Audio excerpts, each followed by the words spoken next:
Hadirin dipersilahkan duduk kembali. Tinggi Agama Islam Nahdlatul Ulama Kota Bumi, Lampung.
Assalamualaikum warahmatullahi wabarakatuh.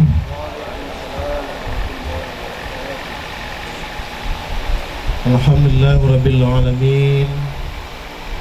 Wa bihi nasta'inu ala umuri dunya waddin. Wassalatu wassalamu ala sayyidil mursalin Sayyidina Muhammadin wa ala alihi wa sahbihi ajma'in. Raditu billahi rabba wa bil islami dina wa bi Muhammadin nabiyya wa rasulah. Rabbi shrah li sadri wa yassir li amri wahlul 'uqdatam min lisani yafqahu qawli bi rahmatika ya arhamar rahimin. Amma ba'd. Yang saya hormati dan kami banggakan Ketua Sekolah Tinggi Nahdlatul Ulama Kota Bumi, sudah berpakaian bagus nih Pak ya, berpakaian anggota SMAT. Yang kami hormati Kepala Dinas Pendidikan Kabupaten Kota Bumi dan juga seluruh jajaran pemerintahan Kabupaten Kota Bumi. Kemudian juga wabil khusus para kiai, para alim ulama yang pada kesempatan ini hadir dalam rangka wisuda sarjana Sekolah Tinggi Nahdlatul Ulama. Izinkanlah pada kesempatan yang berbahagia ini saya diminta untuk menyampaikan orasi ilmiah di hadapan adik-adik yang sekarang menjadi masih calon sarjana, Pak ya. Insya Allah sebentar lagi akan jadi sarjana dan akan menghadapi berbagai macam dinamika kehidupan, berbagai macam persoalan-persoalan yang cara penyelesaiannya adalah bukan cara penyelesaian orang yang tidak berpendidikan, tapi cara penyelesaiannya adalah cara orang yang berpendidikan, cara-cara orang sarjana. Oleh karena itu, saya ingin mengatakan kepada saudara-saudara calon sarjana bahwasanya sarjana itu mempunyai 3 karakteristik. Yang pertama adalah sarjana itu mempunyai karakter yang tinggi atau bernilai spiritual.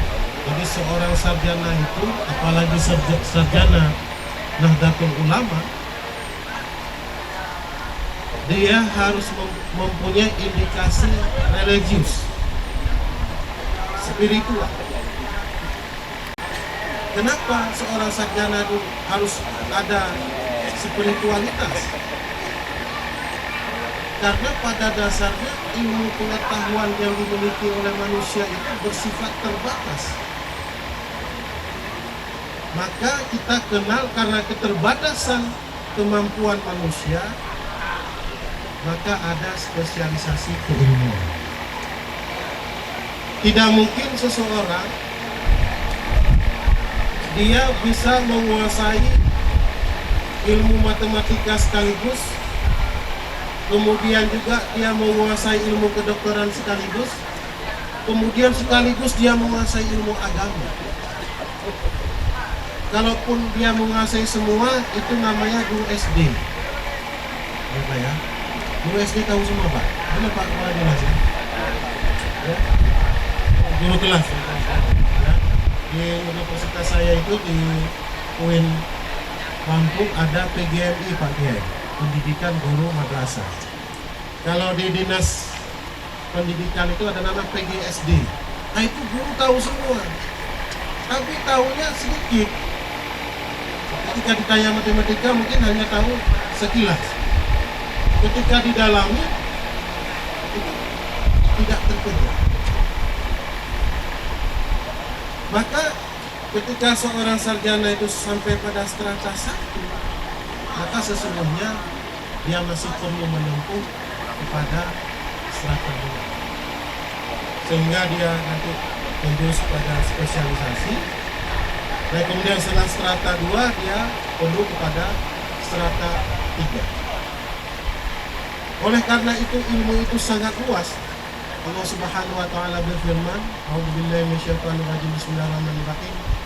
Law kana al-bahru midadan li kalimati rabbi lanafidal bahru qabla an tanfada kalimatu rabbi wa law ji'na bimithlihi madad. Allah Subhanahu wa taala meminta kepada Muhammad, hai Muhammad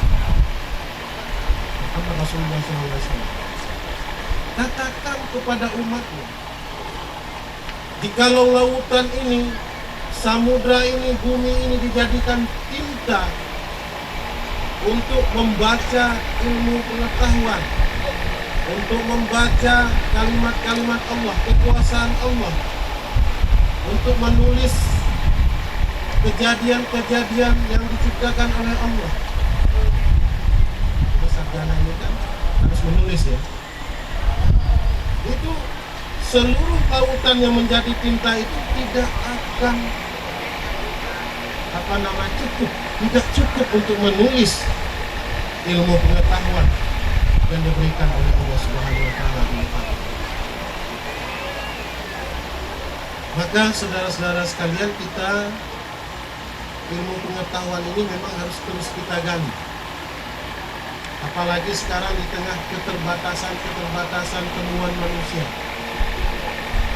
Sekarang Bapak mungkin sudah kesulitan premium Pak Polisi ya, Pak Komandan. Iya kan?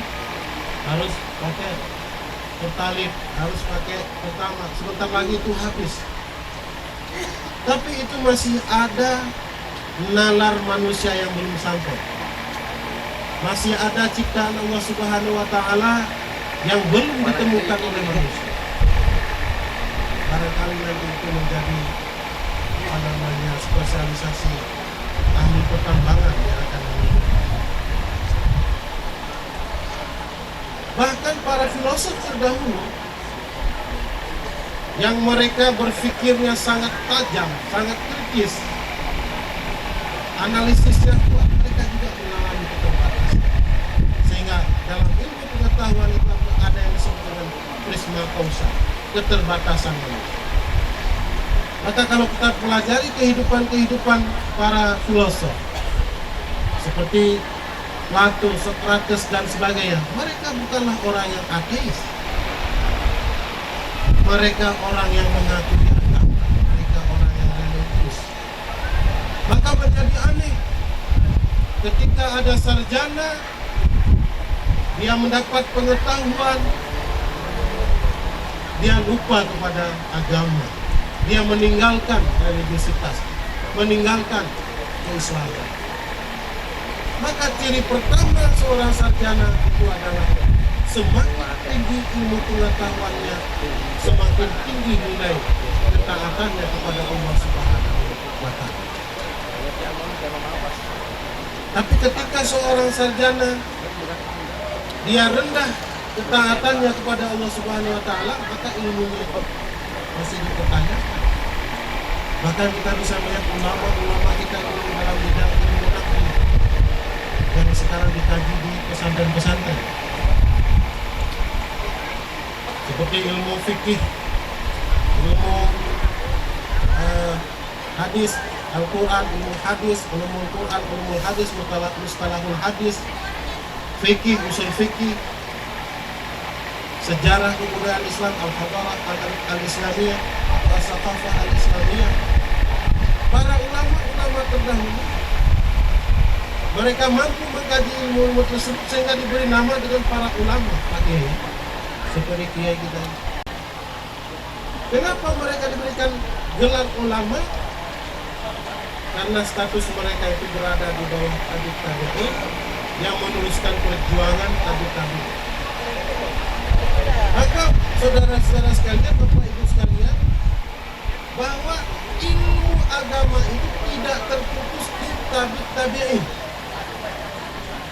Itu salah. Bahwa ilmu itu berkembang dari sejak diturunkan kepada Rasulullah SAW, kemudian dikembangkan juga oleh para sahabat, dikembangkan oleh para tabi'in, dikembangkan oleh para tabi'in, kemudian juga diteruskan oleh para ulama. Maka ulama itu, ilmu itu sampai sanad sekarang. Para sarjana tahu sanad? Apa sanad? Singkong. Sanad itu apa? Sanad itu adalah bahwa sesuatu ilmu tidak digali secara serampangan. Bahwa ilmu itu tidak didapatkan di jalan, ilmu tidak didapatkan di WA, ilmu tidak didapatkan di Facebook, ilmu tidak didapatkan di Instagram atau di media sosial. Tapi ilmu didapatkan di lembaga-lembaga pendidikan. Maka kalau ada kita menuntut ilmu di WA itu tidak salah. Salah kaprah. Maka bawaannya adalah bawaan yang tidak sehat. Baik itu secara perkataan, baik itu secara karakter dan sebagainya. Maka oleh karena itu, lembaga pendidikan ini sangat penting. Baik itu lembaga pendidikan formal maupun lembaga pendidikan informal seperti pesantren. Itu ciri yang pertama yang menjadi keutamaan seorang sarjana. Spiritualitas, religiusitas, keislaman, ketauhidan. Ciri yang kedua adalah apa yang dikatakan bahwa seorang sarjana itu adalah seorang ulul albab, seorang intelektual. Seseorang intelektual, seorang sarjana, dia bisa dikatakan sebagai seorang sarjana. Ciri sarjana itu dia selalu ingin tahu. Kalau orang nonton bola itu beda sarjana dengan bukan sarjana. Kalau seorang sarjana melihat kenapa Italia tidak masuk dalam sepak bola, dalam grup sepak bola dunia, itu bertanya, kenapa? Ada apa? Padahal Italia itu adalah grup sepak bola yang paling bagus, paling kuat dan pernah juara beberapa kali. Kemudian ketika Jerman kalah, seorang sarjana yang nonton bola itu juga bertanya, ada apa dengan Jerman? Apa karena faktor ekonomi? Apa karena faktor politik? Apa karena faktor apa sehingga Jerman itu harus pulang bersama Korea? Ada apa? Kemudian juga sarjana yang membaca media sosial itu berbeda dengan orang yang tidak sarjana di dalam membaca media sosial. Kalau orang bukan sarjana belum dibaca udah di-share. Yang penting share dulu, nanti urusan belakangan. Ini orang yang bukan sarjana. Tapi kalau sarjana, ketika dia membaca ada sesuatu hal di media sosial, dikirim ke media sosial, dia akan bertanya dulu, ini apa beritanya? Ini sumbernya dari mana?